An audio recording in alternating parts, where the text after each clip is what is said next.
I'll ask other. So we are live again on Wednesday morning, April 22nd, 2026, back for a short committee discussion piece. I guess I have like two or three questions.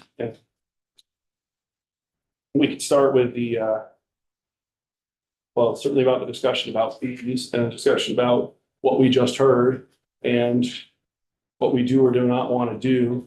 I would say that potentially there's also a bigger conversation that we started with that, the motor home, the motor coaches and whatnot, and a review of, are there other items that should or shouldn't have sort of a max cap of fees? Are we missing out on revenue? But also there's been significant work done in the fees, and thank goodness there was, where they found the inspection fee, I think is what we just heard.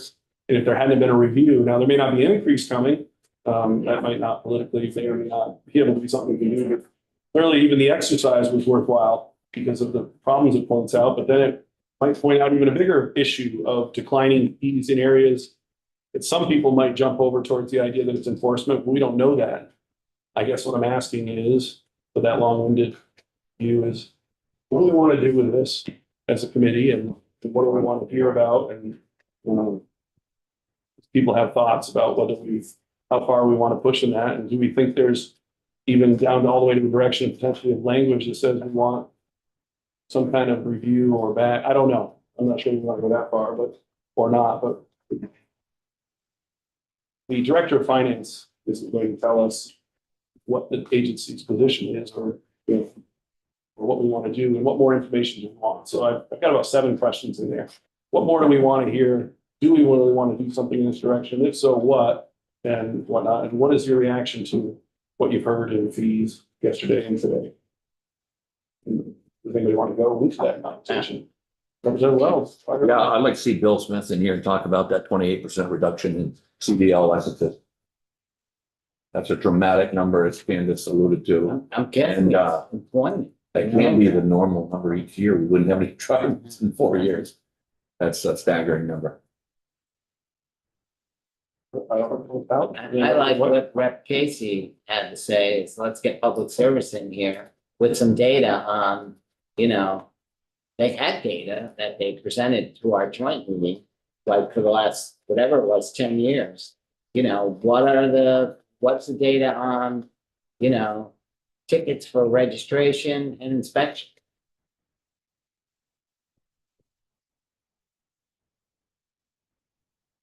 I don't know about licenses as well. It seems like license revenue is Yeah, an issue. all three. I'm sure.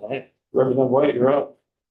So the fee, okay, so the fee chart that was shared with us this morning has like 270 fees or something like that. It's a lot. And we heard, we certainly got some pretty significant declines in revenue in certain areas. I'm not sure this committee is the right committee to kind of like dig into that big report, or do we ask the agency to provide a big picture analysis with some findings on that fee report, like identifying the top 120 categories that are showing revenue decline, and with data that supports kind of why this is happening, and identify, because I think our goal is where are we losing revenue, why is it happening, and what can we do to fix it? So that's a little nebulous, but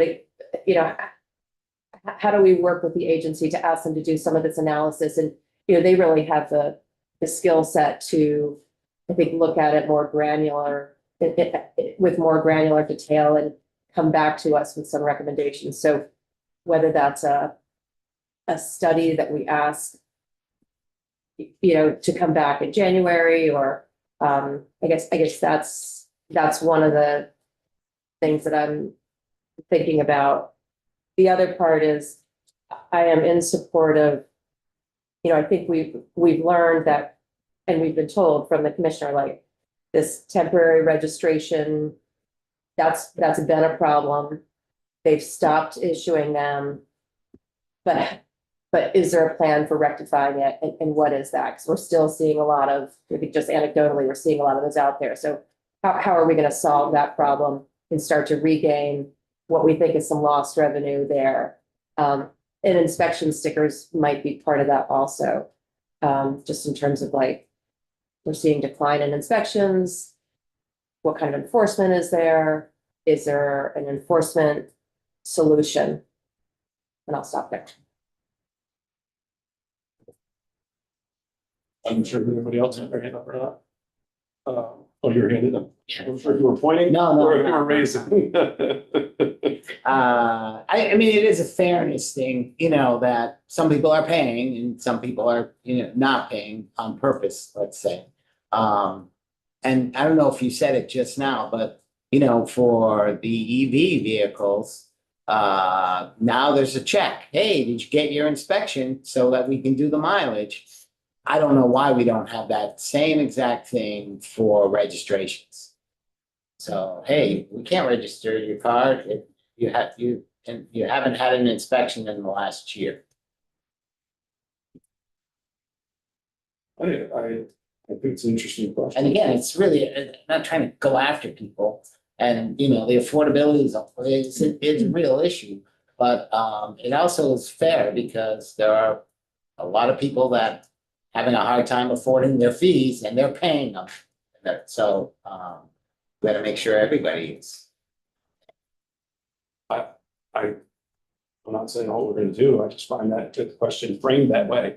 We're going to require your inspection. You're not gonna be able to renew your vehicle as an electric vehicle. You're not gonna be able to renew your registration unless you had your inspection because you have to have your mileage. We aren't requiring, that must mean that we have that capability It's the That computer says- system. that says that we have the capability of saying you cannot re-register your vehicle if you Yeah, they haven't had tested the it. inspection. It would be the same for any Yeah. type of vehicle, right? Yeah. But we don't, sounds like a policy question to me. You know, Doesn't it? it It sounds like a policy question for sure. and we saw a few things that have been done that kind of had a little backlash in that, you know, maybe people will go and say, I want to register, oh, you haven't had an inspection, you can't register. Okay, then you just register. Now we don't have registration. I mean, it's We both. see that. We can really shoot ourselves, we can really shoot ourselves in the foot with revenue. But But it's a question perhaps that's worth asking. I don't wanna, on the other part of it, go to Department of Safety, to go to Lieutenant Rappel, will probably be where I'd start, and you know, the Commissioner, but he's who's testified multiple times a year about traffic interaction, et cetera.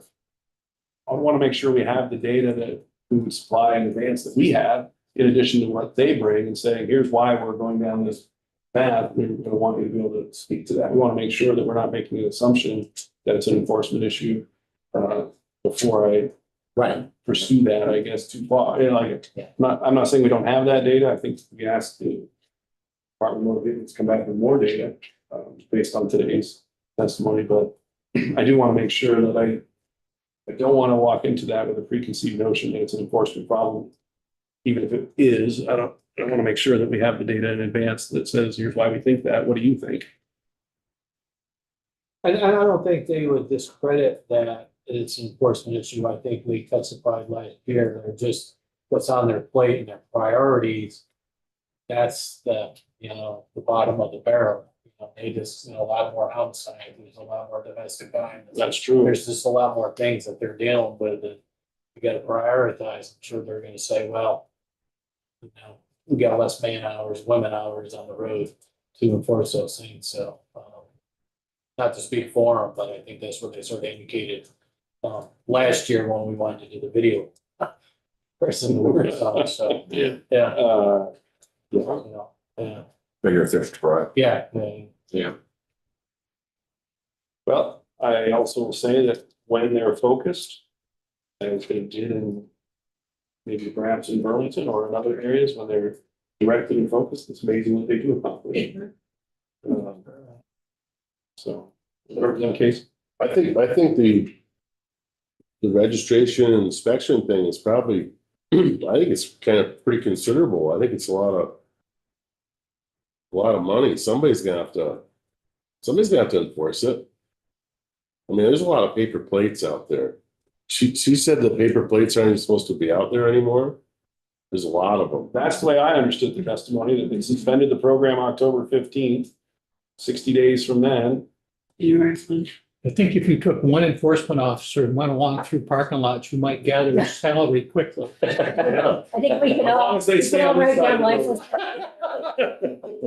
license. We're all seeing paper plates, so aren't we? Aren't we all? I'm seeing them. A month and a half ago, I walked out, get into my car, and right next to me was a paper plate. Mhm. And it expired in August of last year. Yeah. I think all those other things, the same thing, like I'm on a drive-through, there you go. And these are the parts where what I struggle is, how do you take this into public policy?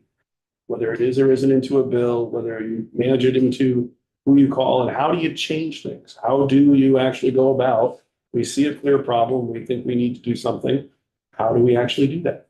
You know, how do we make that happen? It's a slow, step-by-step process, but is that what we want to do? And if it is, how do we do that?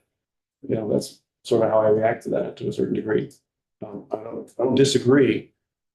But after I've thrown my, I've kind of thrown my stones at it, or what I'm saying, okay, here's the problem. How do we fix it? What do we do about it? You know, that's kind of question. Sorry, Representative Burke, I think you had your hand up. I'm not sure if you did or not. Did you have your hand up or not, or Representative? So just back on the registration problem, we know that the agency is no longer issuing temporary registrations as of January 1st. So the assumption that everyone we see on the road is illegal. So, just thinking through how do we handle this? Well, public service announcement for a period of time, you have a temporary registration plate, you have X amount of time to get your permanent registration, after which time there will be enforcement. DMV has a police force. And then so second part of that is DMV will then be enforcing paper plate registrations. You'll be getting picked up, you'll have. That's kind of how I would. And we have to find a way to direct that to happen if that's what we want to do. Obviously, won't be down to those level of the details, but the first 2 or 3 steps, which says somebody has to do this and what somebody we can influence, is one of those pieces. How do we, and are we going to take this on in our miscellaneous motor vehicle bill in the next 2 to 3 weeks? I personally think like if we have laws, like you have to have a registered vehicle, you have to have insurance, you have to get an inspection. I think we should be enforcing those. Otherwise, we shouldn't have those laws. Force what's on the books. Chuck on. Wait a minute. Wait. I mean, we're in the transportation committee and we didn't know on the 1st of January they're illegal. We didn't know that. How does the population know that? I think so. Maybe that, but it would seem to me as, give them a month and a half of PSAs and then rest them all. Be facetious, of course, but. I noticed there was the website explaining that paper. So that's anymore. It's interesting. I looked at a couple of different locations, so Yeah, it's not, if it's available somewhere, it's not, doesn't and it should be hit you. right Yeah, there. you'd think, yeah. And is that primary enforcement? Assuming it is. I think it would be. Yeah, but I'm just wondering, maybe that could be an issue too. Maybe they need to be another violation. They were primary. It's interesting. And do we want to incorporate this language from H571 into miscellaneous motor vehicle bill that you were working, Damien's been working on? Because I'm not sure it's 571 or what number it was, but the one related to temporary plates. So, We did work on some language to bring it into, or we are working on. yeah, for the record, Damien Leonard, Legislative Council, I have that language in a working draft right now, so that language already would eliminate the section that allowed the online issuance of temporary registration plates, and update the related statutes. What it doesn't have is anything about outreach or enforcement and so forth. The traditionally, enforcement is, law enforcement determines how and how to enforce the statutes, what to prioritize. So we have provided outreach when we've changed the laws in the past. One of the questions that you may want to consider is, do we need language distinguishing between the temporary plates that are still allowed, such as when you buy a new vehicle?